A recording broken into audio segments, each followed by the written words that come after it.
Fala, meus arretados, tudo bem com vocês? SPFC Arretado em mais um vídeo do canal. E hoje para falar desse pós-jogo entre Tolima 0 e São Paulo 0, como vocês viram aí na capa, um jogo horrível. Eu só tive condição de fazer esse jogo, esse pós-jogo praticamente 24 horas depois. E vou trazer aqui um pouco da repercussão, entrevista do Dorival, né? Consegui juntar tudo para falar para vocês desse pós-jogo, né? Então, como eu falei, né, já sendo objetivo, mas antes disso, até agradecendo a você, se você está chegando aqui no canal, peço que você se inscreva, né, seja arretado São Paulino ou não, o canal sempre está portas abertas aqui, desde que de forma respeitosa. Falei também no último vídeo, né, a gente também está no TikTok, estou colocando aí alguns trechos de vídeo para trazer algumas pessoas aqui para acompanhar o canal na íntegra aqui no YouTube. E sobre o jogo, eu já começo falando a análise dele, como eu disse, um jogo horroroso. Primeiro porque assim, a gente já sabe da limitação do time do São Paulo, só que sendo sincero a vocês, eu não sabia que o time do Tolima era tão ruim, né? Eu falei até para alguns conhecidos que eu acho que assim, se o Tolima jogasse a Série B do Paulista, eu acho que ele podia até ser rebaixado.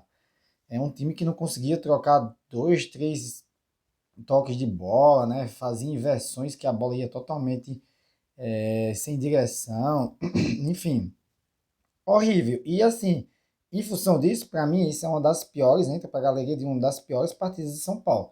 Porque muitas vezes o São Paulo, como a gente vai falar, ficou com a bola e tal, mas ele encontrava um time que tinha suas limitações, por exemplo, o Ituano, mas tinha um sistema defensivo e ali bem organizado. O Tolima não. O Tolima era um time horrível e horrível em tudo, tá?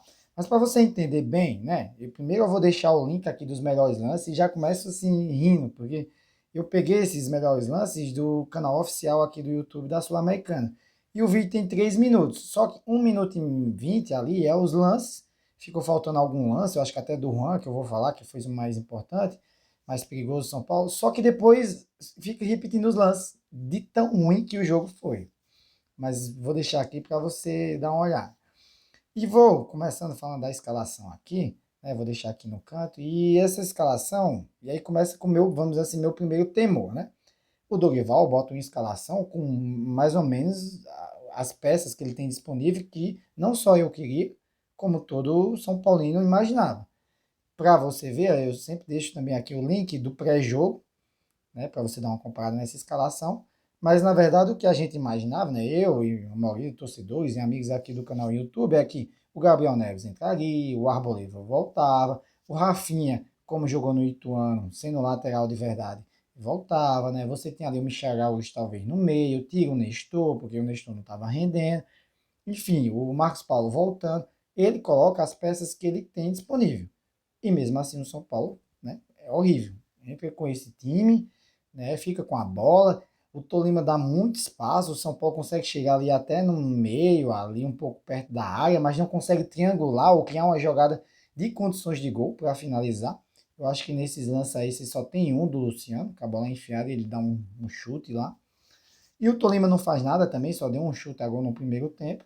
E não dá para eu falar mais daqui. Eu vou poupar o tempo de vocês, porque foi isso que aconteceu no primeiro tempo. A única coisa que deu de impressão, assim, de analisar, é que eu não consegui identificar quem era o primeiro volante do São Paulo. Se era Pablo Maia ou se era Gabriel Neves. Porque contra o Ituano, o Dorival fez o tal losango, né? Botou o Gabriel Neves na direita e funcionou bem.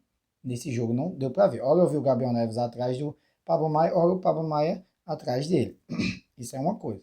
Depois também, que até o Paulo Calçade, que eu assisti na ESPN, ele comentou, você via que olha, eu vi o Alisson como um meia, estava no meio ali, Michel Araújo na ponta, então o Calçade falou que os jogadores da frente, né, Marcos Paulo, Alisson e o próprio Michel Araújo estava com liberdade de movimentação, não tinha posição fixa. Aí eu digo, cara, sério, o time do São Paulo não é um time entrosado, não tem treino com o Dorival. Se você tivesse um time treinado, aí justamente você podia, né, eles entender essa dinâmica. Você não tem isso. Mesmo que não seja treinado, você tiver peças de qualidade, eles também entendem isso. Não é o caso do São Paulo. Talvez pode ser o caso do Flamengo, como o Dorival treinou, mas não é o caso do São Paulo. Então isso me preocupou muito. Chega no segundo tempo, aí vem a segunda preocupação. Parece que o Dorival começa com o mesmo time, mas bota Pablo Maia fixo, abre Gabriel Neves na direita, Michel Araújo fica no meio, só que em 15 minutos o São Paulo não faz nada, fica com a bola e também não exige nenhum perigo. O Tolima melhora um pouco e começa a chutar a bola. Inclusive tem um desses lances aqui no vídeo de melhores lances, que o cara estava impedido, mas passa rente. O que estava se desenhando é que o Tolima ia dar um chute, a bola ia pegar no zagueiro e ia ser um gol. Mas acabou que não faz nada. Aí, na transmissão, o Calçade, como eu falei, que eu respeito muito, né? Acho que é um cara sério, assim, e gosto dos comentários dele, falou: agora vai entrar a experiência do São Paulo. O Nestor, veja o que o Calçado falou, a experiência do São Paulo, o Nestor. O Nestor entra, 10, 15 minutos, não faz nada. Acaba que o Calçado ainda fala: pô, é agora. O Dorival olha para o banco, tem o Rato, não tem outra peça, ele não tem o que modificar. E aí eu fico pensando assim, para analisar isso, o Nestor sendo a esperança do São Paulo. Eu não concordo, mas se você analisar profundamente, pessoal, eu estou chegando a uma conclusão que assim, quando o Nestor joga, a gente fala que o Nestor não joga bem, que o São Paulo não joga bem, que é ruim. Só que quando o Nestor joga, quando o Nestor não joga, a gente vê que o São Paulo é horrível. Né? Então os caras que estão entrando têm a capacidade de ser pior do que o Nestor. Então, eu acho que o Nestor, por isso que o Nestor é tão titular, foi tão titular com o Rogério Ceni e é tão titular hoje com o Dorival. E assim o São Paulo fica, não consegue construir nada. Depois ele bota Juan, depois bota o Wellington Rato. E aí, Juan, quando entra, logo quando ele entra, uma bola lá que rebate, é enfiada para o Marcos Paulo, rebate ali com o Alisson, o Juan tá de frente pro gol. Ele parece, sinceramente, que ele fecha os olhos e chuta. O goleiro do Tolima parece que fecha os olhos também e defende. E o São Paulo perde a melhor chance que tem. E eu falei isso no vídeo passado, comparando até com os jogadores do Flamengo. Mas eu digo a você, se fosse o Cano, né? Quem viu o jogo do Fluminense, se fosse o Cano numa bola dessa, era caixa, era gol. Se fosse talvez o Tiquinho do Botafogo, que está numa fase, né, muito boa, era gol. Se fosse o próprio Caleri, que a gente não tinha, isso era gol. Enfim, e acaba que o jogo continua assim, toca a bola para lá, o São Paulo não cria nada, empata horrivelmente com o Tolima. E aí eu vou já, né, destacando aí, ou mostrando quem não foi bem e quem foi mal. Na defesa, quem foi bem é o Arboleda, porque sempre tira as bolas de cabeça, enfim, sempre tá bom posicionado. Então ele o destaque. Quem não foi bem, para mim, o Caio Paulista. O Rafinha também não foi bem, mas o Caio Paulista, ele arrancava, parecia, passava no meio de campo, mas parecia que tinha uma bola de ferro presa a ele. Na verdade, assim, todo o time do São Paulo estava muito preguiçoso, né, muito sem vontade de jogar. E é interessante isso, né, que eu já trago aqui para minha terceira preocupação. Se o São Paulo botou esses jogadores priorizando a Sul-Americana e os caras estão com uma vontade dessa, nossa, não dá para saber, é difícil imaginar como é que vai ser o resto dos outros campeonatos. Enfim, no meio ali, eu não tenho muito ali para escolher, mas destaque eu acho que ainda é o Gabriel Neves, que tenta dar uma dinâmica, né? Mas quem não foi bem para mim, o Michel Araújo, então o Michel Araújo e o Aço. Só que o Aço a gente já conhece o que ele pode render. O Michel Araújo jogou no meio, teve mais participação que os outros jogos, eu acho, mas aquele que a gente espera, que é finalização, entrar dentro da área, ele não fez. E no ataque, decepção, o Luciano, né, cada vez mais como referência não dá, nem tá dentro da área, nem tá fora da área, não cria nada. E o Marcos Paulo foi o melhorzinho ali. Enfim, então esses são os análises, né, de desempenho aí nessas posições. Mas aí eu quero falar ainda alguma coisa, pessoal, para finalizar esse vídeo, que é a entrevista do Dorival, que é a minha outra preocupação.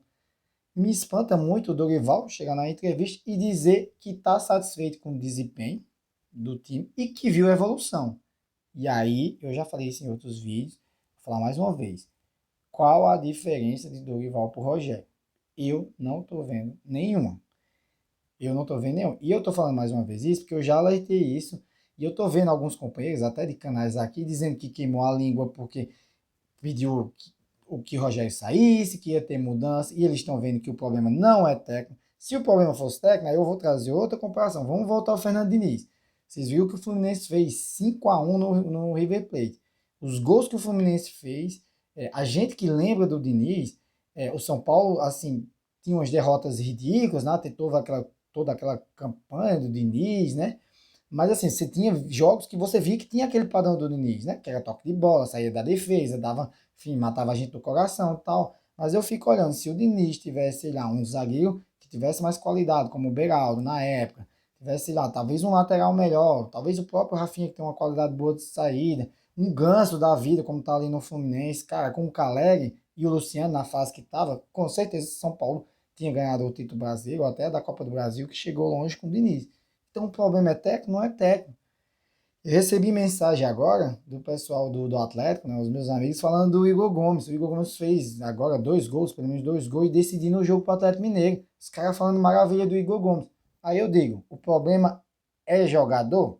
É, também, porque tem uns que não têm qualidade. Mas os que têm qualidade, o que é que não está acontecendo? Por que não desenvolve no São Paulo? Vai para outro time e se destaca. Então, a questão que a gente já falou do São Paulo, pessoal, não é técnico, passa pelos jogadores sim, mas é toda uma questão estrutural, diretoria, né? Os jogadores se destacam em um time, às vezes vem para o São Paulo, né? Não tem cobrança, e aí eles jogam um jogo bem, jogam um jogo mal, é isso. Vem gente como o técnico aí falando que tá satisfeito, e é isso, né? Tá satisfeito, já que ele tá achando que o jogo do futebol que o São Paulo apresentou hoje é satisfatório, então talvez a diretoria também esteja achando satisfatório, e é isso que a gente vive no São Paulo, beleza? Então é isso que eu queria dizer para vocês, né?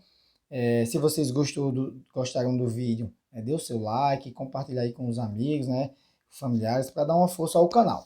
Lembrando aqui, vou até pontuar, o São Paulo joga só agora no domingo contra o Inter, né? Um clássico, provavelmente vai lotar. Eu já estou, né, organizando para ir para esse jogo. E aí, logo no sábado, a gente faz esse pré-jogo, beleza? Uma ótima noite e um excelente resto de semana para vocês.